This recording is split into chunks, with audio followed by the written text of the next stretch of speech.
Nah, Buddies, Metaverse menjadi perbincangan masyarakat dunia sejak Facebook mengubah nama perusahaan induknya menjadi Meta. Langsung, kripto sebagai alat pembayaran dunia Metaverse melonjak tajam. Dan satu lagi, permintaan NFT di segala penjuru dunia pun ikut meningkat. Presiden Jokowi juga angkat bicara loh seputar Metaverse.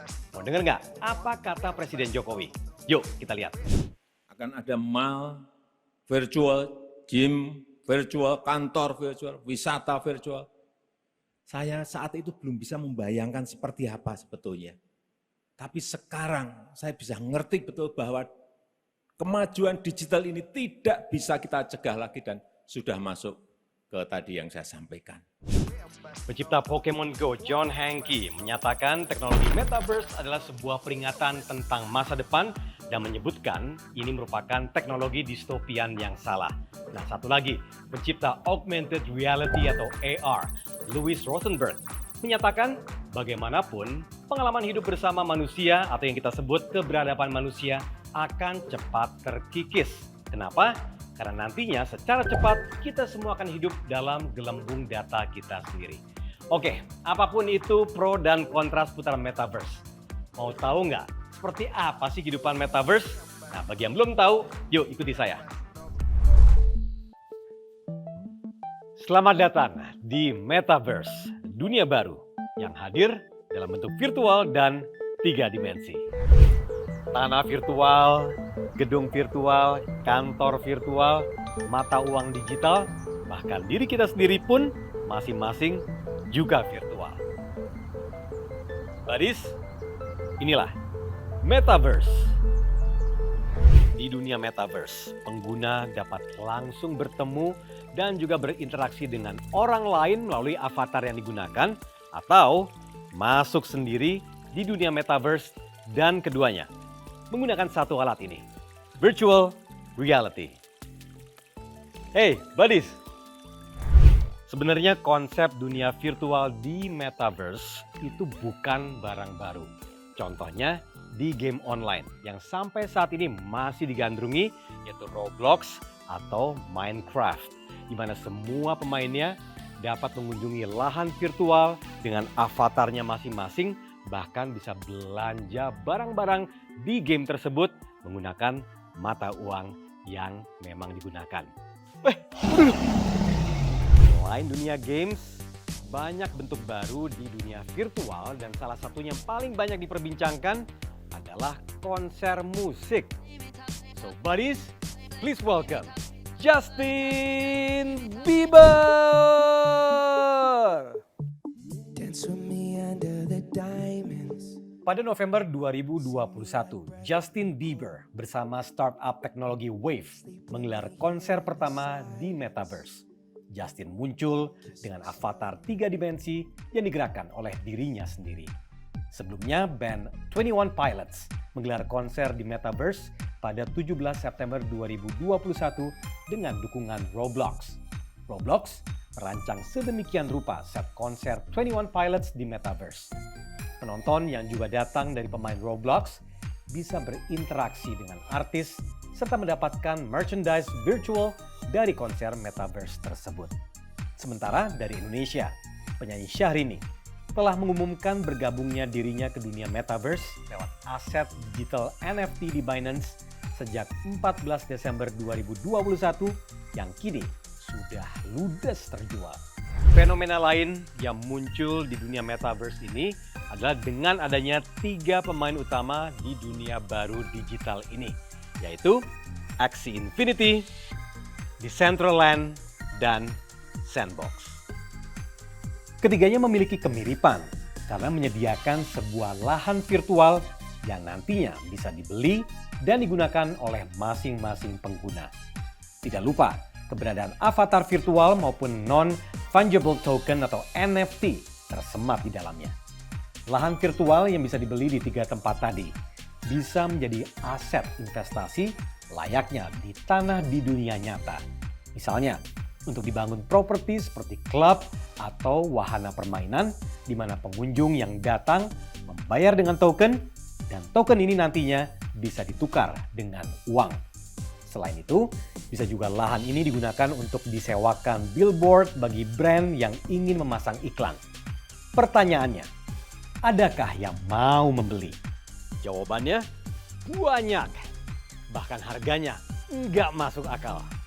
Pada awal Desember 2021, Republic Realm, sebuah perusahaan yang mengembangkan real estate di Metaverse, menyatakan bahwa mereka telah membayar 4,3 juta dolar Amerika atau sekitar 61,7 miliar rupiah untuk tanah virtual di dunia sandbox. Sebelumnya, perusahaan investasi asal Kanada bernama Token.com membeli tanah digital berukuran 116 petak tanah di pusat kawasan mode atau Fashion Street di Decentraland seharga 618.000 mana atau setara dengan 42,6 miliar rupiah. Lantas seperti apa bentuk metaverse yang bisa kita ikuti saat ini? Siapa saja pemainnya? Dan satu lagi, sesiap apa sih Indonesia untuk menyambut metaverse? Nah, kayak gini nih asiknya nonton konser di dunia virtual. Tapi nggak hanya konser.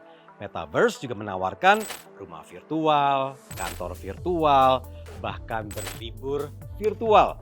Jadi, apa saja yang kita lakukan di dunia nyata bisa dilakukan di dunia virtual.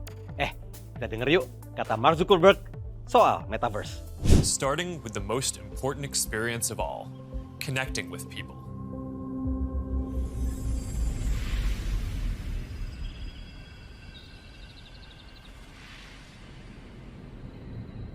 Imagine you put on your glasses or headset and you're instantly in your home space. It has parts of your physical home recreated virtually, it has things that are only possible virtually, and it has an incredibly inspiring view of whatever you find most beautiful. Kok kesannya Metaverse hanya tertuju untuk negara-negara barat seperti Amerika Serikat? Eits, belum tentu. Ternyata badis, di Indonesia sudah ada sejumlah perusahaan dan komunitas yang fokus menggarap industri semesta virtual Metaverse. Welcome to Weir Group, salah satu Metaverse company to watch di Indonesia. Weir Group adalah perusahaan teknologi yang banyak bergerak dalam bidang augmented reality atau AR dan juga sudah sedang mengembangkan VR teknologi yang dipakai di Metaverse. Sejak berdiri di tahun 2009, perusahaan ini telah memproduksi program dan inovasi teknologi augmented reality ke lebih dari 20 negara. Weir Group juga telah mewakili dan memamerkan teknologi Indonesia di Pavilion Indonesia pada World Economic Forum 2019 dan 2020. Thank you banget nih. Ya, terima kasih udah datang nih, Tommy. Justru kami yang berterima kasih diundang ke sini nih, Michael. Nah, mumpung kami sudah tes antigen dan juga sudah aman, izin dulu ya untuk membuka masker ya, Michael ya. Oke. Thank you so much. Nah, ini bicara Metaverse sekarang. Tentu sadar bahwa Metaverse itu gaungnya besar ketika Facebook mengubah nama holdingnya menjadi Meta. Padahal industrinya sendiri sudah berjalan sebelumnya. Betul ya? Tapi pandangan Weir Group sendiri mengenai Metaverse itu seperti apa? Oke, mungkin kalau dari pengertiannya sendiri nih ya, Metaverse itu seperti tadi Tommy bilang, sebenarnya sudah cukup lama. Jadi teknologi basicnya kalau membuat sebuah dunia virtual itu adalah augmented reality, virtual reality, dan artificial intelligence. Tiga itu kalau bangun fondasinya. Jadi pengertian Metaverse sendiri itu kan sebuah dunia virtual nih, di mana dibilang orang bisa berinteraksi, bisa bekerja, belajar, gitu ya, bermain di dalamnya. Nah ini penting nih, kegiatan itu harus ada di dalam dunia 3 dimensi yang lebih imersif. Jadi pengalamannya itu lebih imersif. Nah berarti kalau misalnya bicara Metaverse, ini kan sebuah universe berarti kan ya. Apakah nanti ada muncul negara-negara di situ? Atau kota-kota misalnya lebih kecil lagi? Dan kemudian, ini lagi-lagi bicara kepemilikan ya, kepemilikan sebuah universe atau bagian kecil dari situ seperti apa ya? Jadi bisa kalau saya boleh bilang Metaverse itu sudah ada belum? Ya sudah, karena kan udah berdiri dari 2009. Klien kita itu kebanyakan perusahaan yang menggunakan teknologi ini, bukan masyarakat luas. Jadi perusahaan-perusahaan seperti apa? Ya misalkan otomotif, buat memperbaiki latihan training, memperbaiki mesin. Nah bayangkan ini buka mesinnya beneran nih. Kita pakai kacamatanya, augmented reality, dia kasih lihat, pindahkan sekrup A dari lokasi ini ke B dengan semua dengan virtual. Jadi belajar lebih cepat. Ya. Edukasi, kita klien banyak sekali edukasi di dunia pendidikan. Bagaimana belajar melihat sebuah otak, misalkan kalau dibedah segala macam langsung di depan mata kita. Jadi metaverse itu sudah ada.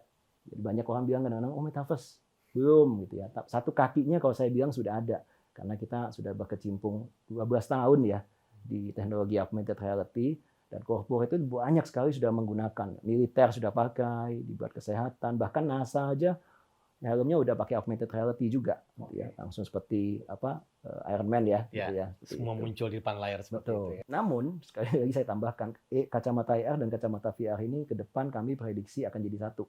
Dan habis transparan ya diklik ya dia bisa tutup, jadi VR juga. Gitu. Jadi bisa berfungsi di reality juga, bisa juga di dunia digitalnya juga berarti ya.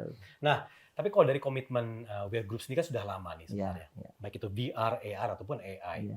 Nah, mungkin bisa cerita nih, apa yang melihat Michael lihat dari dulu potensi ke depannya gitu, sehingga akhirnya Wear konsisten nih untuk terus mengembangkan di industri ini. Iya, dulu itu kan kita berdiri 2009 gitu ya, punya impian pengen punya perusahaan Indonesia yang going global lah dulu, dengan percaya di computer vision teknologinya. Computer vision, kita percaya bahwa dunia ke depan itu interaksinya harusnya beda. Ini kan sebetulnya terpengaruh kalau awal-awalnya para foundersnya ini terpengaruh juga karena film science fiction kan. Gimana sih bisa ketemu orang walaupun orangnya nggak ada di situ gitu ya. Bagaimana kita bisa bicara dengan lebih interaktif, lebih dengan fun gitu, orangnya aja bisa berubah jadi mungkin jadi avatar, jadi monster, jadi apapun. Sebenarnya awalnya kan dari situ. Ya, advertisement kita lihat akan pasti lebih jauh lebih seru, belajar lebih seru. Nah, akhirnya kita memilih mengambil augmented reality yang kita bilang waktu itu, walaupun kita ada VR-nya dan tapi kita lebih banyak fokus di AR gitu, di AR-nya. Nah, dari situ kita coba konsisten terus ngebangun nih Tommy sampai sekarang nih. Awalnya memang agak sulit gitu ya, karena banyak sekali perusahaan belum percaya, apalagi di Indonesia waktu 2009 kita mulai. Jadi 3 tahun 4 tahun pertama itu edukasinya agak berat. Iya, agak berat. Dibilang buat apa gitu. Makanya kita lebih banyak waktu itu diterima di luar. Kita sampai produk kita kan sampai di 20 negara, bahkan besarnya di luar dulu sebenarnya sebelum di Indonesia. Oke, nah tadi kan sudah share bagaimana beratnya di awal-awalnya di Indonesia. Berarti sekarang sudah cukup ini ya, sudah cukup ngeblend ya industri di Indonesia untuk arahnya ke sana. Atau memang masih PR-nya besar nih? Penerimaan sudah lebih baik, tapi masih banyak yang perlu disiapkan. Mengingat infrastruktur juga sebenarnya di negara-negara seperti di Indonesia juga perlu diimprove ya. Konektivitas itu pasti pengaruh gitu ya. Itu pengaruh banget soalnya internet aja sekarang kan kalau kita tahu coverage-nya masih 70% mungkin ya, belum sampai, dan itu pun di kadang-kadang kota keduanya juga masih belum berapa stabil. Nah, karena itu konten dari metaverse itu akan menyesuaikan juga dengan infrastruktur yang ada. Kalau ditanya, bentuk avatarnya 3 dimensinya emang bisa sereal apa? Nah, itu juga tergantung satu itu kembali konektivitas. Juga infrastruktur itu saya tidak bicara hanya konektivitas, tapi juga dari device yang digunakan. Tadi kalau betul-betul mau fully immersive, pastinya menggunakan kacamata. Nah, harganya juga masih mahal. Ya kan tadi saya bilang yang kacamata itu perjalanannya kan mulai pertama kali dari Google Glass 2013 dia keluar, namun gagal, gitu ya. Kurang berhasil lah lebih tepatnya. Nah, 2016 Microsoft sudah mengeluarkan HoloLens yang pertama. Begitu juga dengan Epson Moverio di tahun yang sama. Nah, harganya juga masih mahal. HoloLens terakhir juga masih $3.000 gitu ya. Nah, berita terakhir untuk masyarakat luas, kabar baiknya yang kita nantikan juga adalah harga yang jauh di bawah $1.000 sudah, seharga handphone lah sudah. Nah, kacamatanya mau dibikin buat consumer. Satu yang mau mengeluarkan dan tadi dari Meta yang dengan Ray-Ban, terus Huawei, Xiaomi dan Oppo sudah mengeluarkan prototipenya. Sudah ada yang kacamata transparan itu sudah dikeluarin. Apple dirumorkan 2023 mau keluar eyeglasses. Semua yang ngejar sana semua. Semua mengejar. Jadi bayangkan kalau Apple berhasil mengeluarkan, mereka masih sangat menutupi hal ini. Tapi kalau mereka mengeluarkan, ya akan merubah menjadi trendsetter lagi mungkin ya kalau dengan kalau bisa berhasil ya. itu harus hati-hati gitu ya. Jadi metaverse yang dibangun kalau menurut kami yang terbaik adalah yang memberikan manfaat, harusnya yang dipikirkan seperti itu. Apapun kontennya ya, konten ini kan bisa selalu positif, bisa negatif. Berarti ada kurasi atau proteksi yang harus dilakukan pemerintah. Betul. Setiap negara ya. Betul. Oke. Betul. Itu sangat diperlukan oleh pemerintah. Apalagi tadi Tommy seperti awal bilang, oh ada kota yang mau buat, ada negara yang mau buat. Nah kalau kota sudah mau membuat atau negara, ini bukan perusahaan lagi gitu ya, itu maka ada kewajiban dari pemerintahnya untuk menjaga siapapun yang masuk ke dalam metaverse tersebut. Gitu ya. Karena sama seperti internet dulu muncul, selalu ada konten positif, ada konten negatif. Di metaverse, dunia yang baru, pasti ada yang positif, ada yang negatif.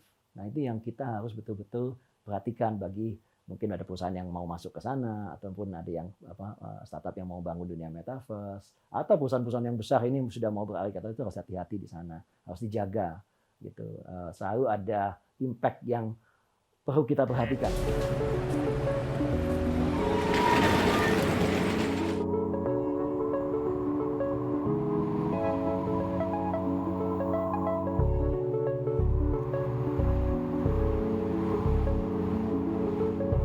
Kalian harus lihat masa depan dari belajar online dan WFM, Work for Metaverse.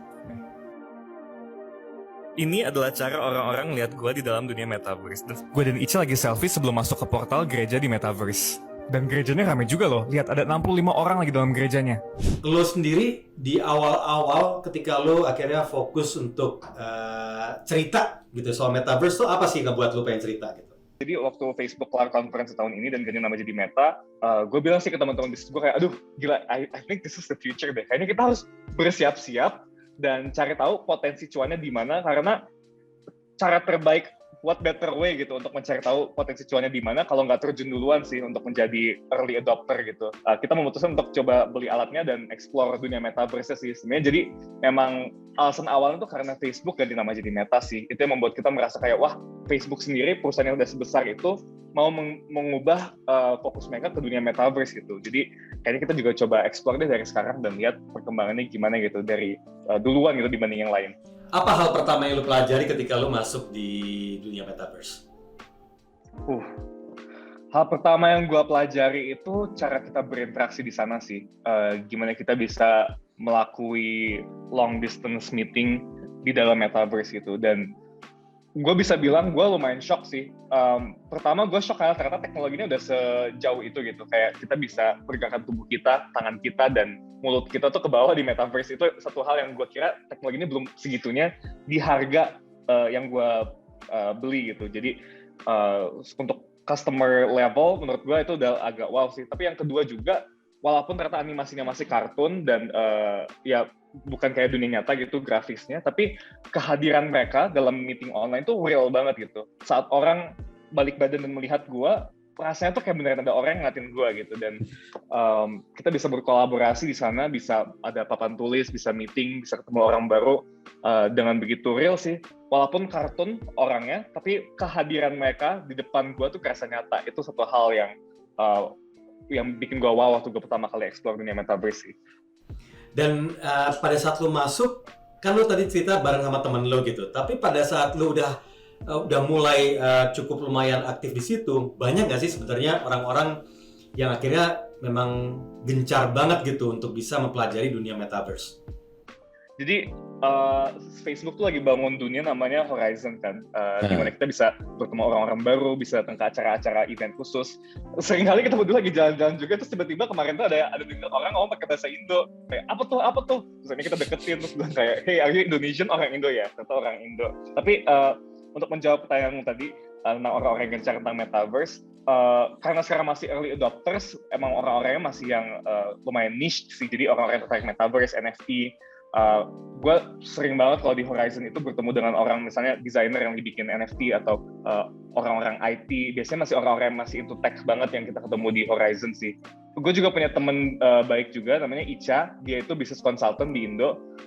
Dia nge-charge orang untuk ngasih konsultansi bisnis. Cuman uniknya itu di metaverse dia bisa nemu klien online dari belahan dunia mana, dan nawarin jasa bisnis konsultancy dia itu sih di orang-orang di metaverse itu, dan CV yang lebih tinggi juga gitu, bayarannya kripto kan biasanya kalau di metaverse. Gue malah penasaran sama orang-orang yang menjadi playernya. Nah, di Indonesia gitu, menurut lu potensinya besar nggak sih buat perusahaan-perusahaan ataupun para orang-orang yang punya duit banyak gitu ya untuk membuat sebagai perusahaan yang membuat dunia metaverse Indonesia gitu? Karena menurut gue kalau ujung-ujungnya mau kita sebagai consumer base doang kan, yang nikmatin duitnya juga orang-orang luar lagi gitu kan ya, iya nggak sih? Itu sih, menurut lu gimana? Wah, tentunya udah banyak banget kan perusahaan-perusahaan yang berada di dunia VR dan AR, dan mereka udah berdiri dari lama banget gitu, dan udah mengakumulasi aset customer dan knowledge yang banyak juga dari pengalaman mereka itu. Ada banyak banget kan tentunya, mungkin yang paling besar ada yang Weir Group contohnya, tapi ada banyak banget gitu. Menurut gue it's a good thing sih ada mereka, dan gue excited untuk melihat perkembangan mereka ke depannya gimana gitu, dalam menawarkan sesuatu yang unik dan berbeda untuk customer base yang ada di Indonesia. Mulai dari penjualan lahan virtual alun-alun utara kota Yogyakarta di laman Next Earth dengan mata uang kripto, hingga cerita seorang Gozali yang berhasil menjual foto dirinya dalam bentuk NFT dan meraup 1,5 miliar rupiah. Ini menunjukkan bahwa ekonomi metaverse begitu melesat belakangan ini. Perburuan lahan digital di dunia metaverse juga telah dimulai dengan nilai ekonomi yang fantastis. Nah, tidak hanya puluhan perusahaan, brand, atau bahkan selebriti yang berburu lahan digital. Belum lama ini, Menteri Luar Negeri dari Barbados, yaitu Jerome Walcott, mengumumkan akan membuka kantor kedutaan besar di jagat metaverse di Decentraland. Well buddy, selain potensi, tentu kita harus melek dengan risiko atau potensi tantangan dengan hadirnya dunia metaverse. Antara lain yaitu soal perlindungan data konsumen. Kemudian kedua adalah aksi pencucian uang, hingga akhirnya juga bisa mendanai aksi terorisme. Nah, terlepas dari pro dan kontra, tentu kita tidak bisa mengelak bahwa harus cepat beradaptasi di tengah melesatnya teknologi saat ini. Nah, tentu Badis, di tengah ekosistem atau revolusi ekosistem teknologi digital, tentu ini menciptakan beragam peluang dan juga tantangan. Pertanyaan cuma satu, seberapa cepat kita beradaptasi atau siap dengan perubahan ini?